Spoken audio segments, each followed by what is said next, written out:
Here is something I wish I knew a long time ago.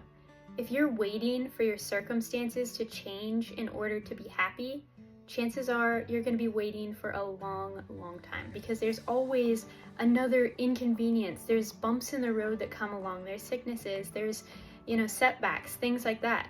In fact, you choosing to be happy will often actually change that circumstance because your perspective is so vastly different. So let's imagine we are out on a trail in the forest and there's actually dozens of options for different trails. There's dozens of different forks in the path that you can go down, and as you're walking, you find yourself returning always to this one specific path, right? It is really familiar to you. It's what you're used to doing. Because you've been going down that same trail for so long, it's now well worn, like you are very familiar with it.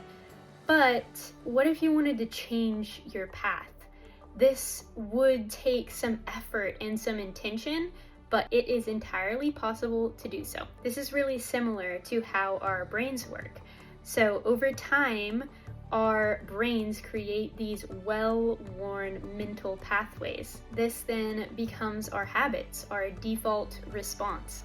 But thanks to neuroplasticity, our brain's ability to adapt and change and learn new things, we can actually start to carve new pathways in the brain, new neural connections. In doing so, we change our habits, we change our reactions, we change our overall experience to life.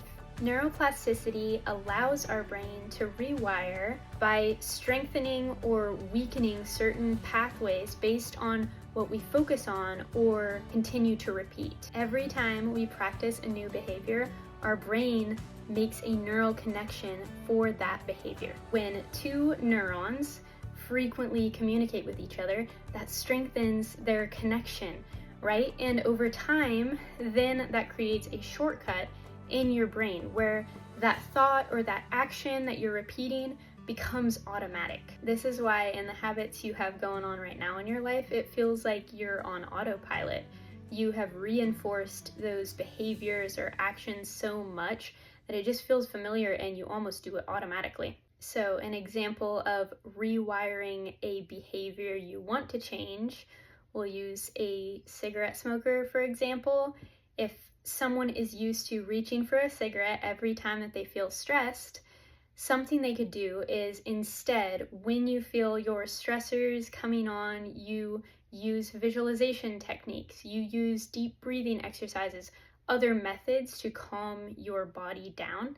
And in doing so, you start to create a new automatic response to stressors. Yes, it will take time and repetition, but with practice, this new behavior that you want will eventually become your default.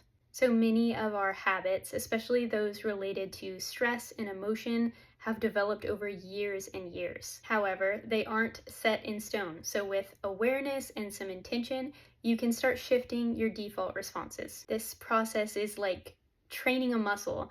You wouldn't expect it to be super strong after just one workout, right?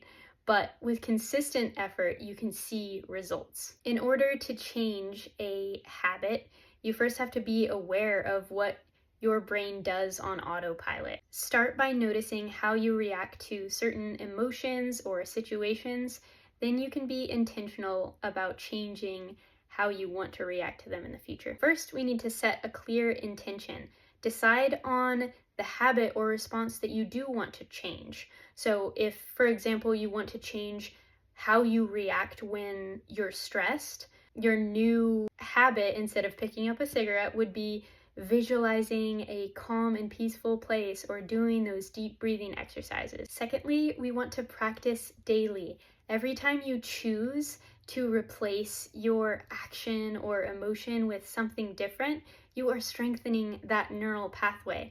So you're carving out the new path in the forest to walk down, and each time you choose it, it's going to get easier and easier to go back and walk down that path again, instead of the old path that you don't want to take anymore. We want to start small and be very patient. Neuroplastic changes aren't instantaneous, but they are accumulative. So each time you make that choice, each time you repeat a behavior, it makes it more and more natural for you to do it in the future.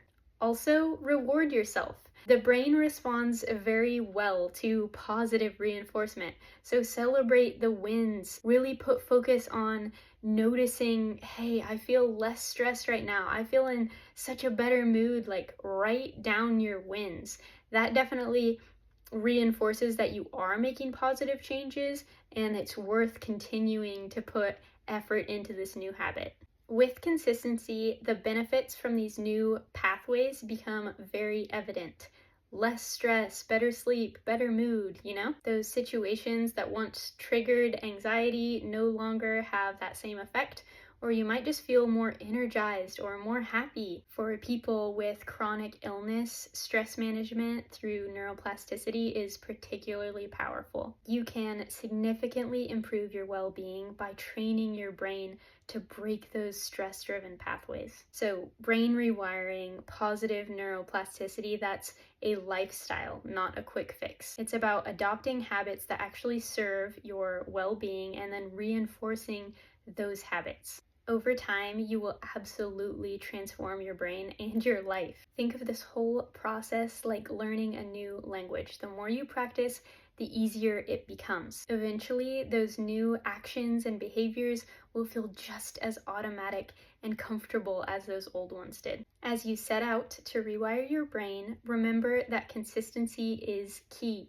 Each and every time you practice a new positive behavior, you're creating a new and healthier you. As always, thank you for listening. If you would like more videos on positive neuroplasticity and how to rewire your brain, make sure you like and subscribe. Have a great day.